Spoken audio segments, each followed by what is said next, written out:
This came up from our discussion earlier on. I'm watching production begin to shift down. We had a great June and July. Numbers were rolling, things are doing good. And then all of a sudden here in August, we're seeing that tip again. We've had another increase in interest rates. So things that we should have been doing June and July that we probably were doing in the spring when things were rougher. Number one, get back into what I call that dance with the database. Those conversations, reaching out, touching bases with people, checking in on them. You should be talking to everybody in your quote sphere or database at least 4 times a year.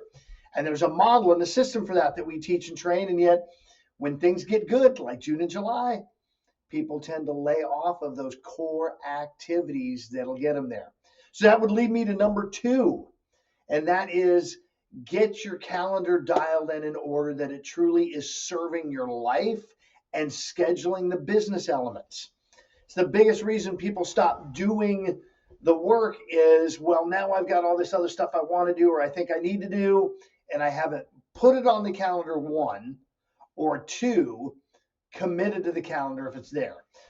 Putting the things and building the calendar is actually the easy part. Sticking to it's the hard part. And then finally, number 3, you should have at least 4 channels of new leads. So all your database work, I consider that follow-up, not lead generation. Yes, it creates leads, new stuff comes from it, yet you should still have at least 3 other dedicated channels to driving new traffic your way or to going and getting it. Maybe it's door knocking and going out and meeting new folks that way. Great. Maybe it is cold calling. Some people do that. Maybe it's expireds. Maybe it's for sale by owners. Maybe it's my hanging out at Home Depots that we teach. Maybe it is events. Whatever it is, if you don't have 3 additional channels every single week that you're either connecting with people to drive leads or leads are inbound off of marketing, which could be another whole topic of discussion, building the marketing piece, you're missing it going into this falling market, going into the fall market, which ultimately turns into winter. And we got to be prepared for that.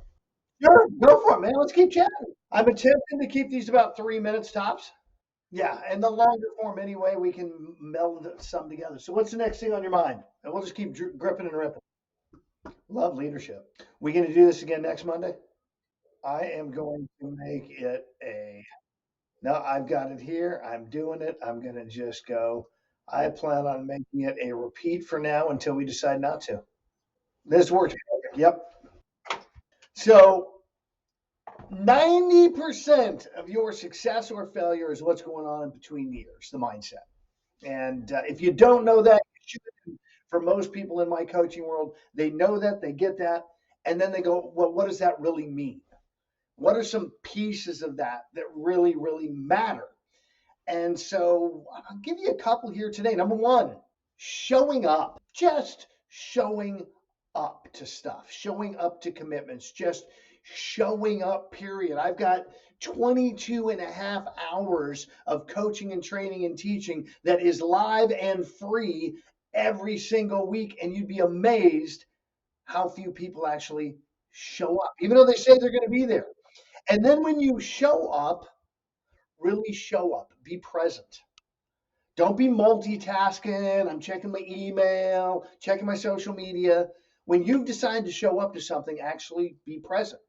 And it's not in the business world alone. The same thing's happening in your personal world. So dedicating that time, again, it ties back to what we discussed earlier on calendar. It's all a piece and a part of the same thing. Number 2, once we're showing up, then actually having some discipline to do the things we commit to do. Discipline to doing the calendar. Discipline to being present. Discipline to picking up the phone, making the conversations happen. All the things you know you should be doing. Discipline to actually hitting the gym or taking that walk every day to take care of your body. And the great thing about it is it's just a little bit of discipline at the right moment.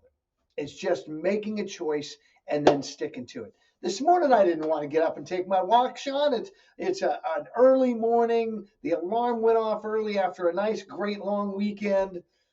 And yet putting the feet on the floor, getting out to the front door, getting the shoes on and getting out there makes all the difference in the world. And so that leads to number 3 on my list, actually following what you should do rather than the trap of what you want to do. And really, it's a two-piece. We talk about, wants and don't wants. We talk about what we really want in the long run versus short. So there's a short run, long run piece of it too. Most agents, if I offered them $100 today or $200 a year from now, they would take the $100 today all day long. They're short-term thinking.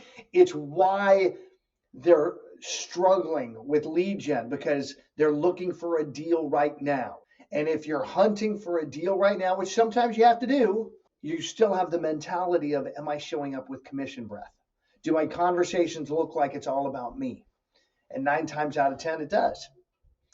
And we all want the big business. We all want the long-term success. We all want the financial time and location freedom, which come on time, on task, over time. It's the only way they'll show up. And yet, again, 90+% of the agents aren't actually willing to do the long run work, which is, as we've talked, the database work.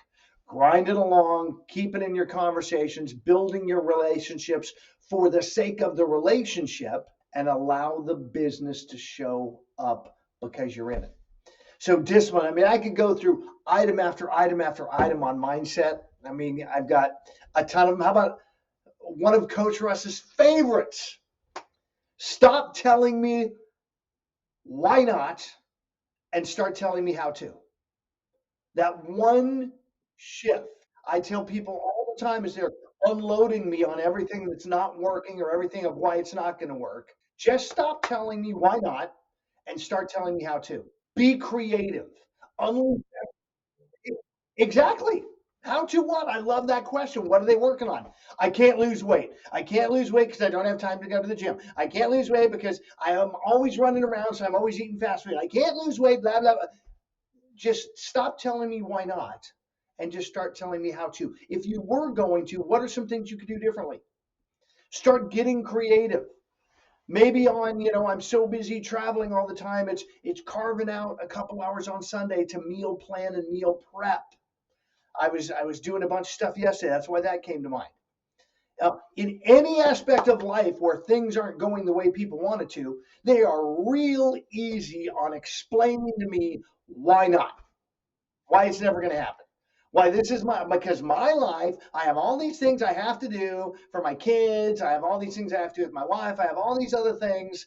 I can only put in X amount of time on work and it's not working. How about instead just start telling me how to? How can I dedicate better time on my calendar and be more focused? How can I plug in to the things that are available to me? Guy, the only difference between the successful people and the unsuccessful people is no matter what's going on, the successful people are looking for the opportunity. They're looking for the how to, and they'll uncover it. Doesn't matter what the market's doing, doesn't matter what's happening out there, doesn't matter what the media says about interest rates and everything else. They discover a way to make it work. And so that's why it's a simple change, and yet it's a significant one.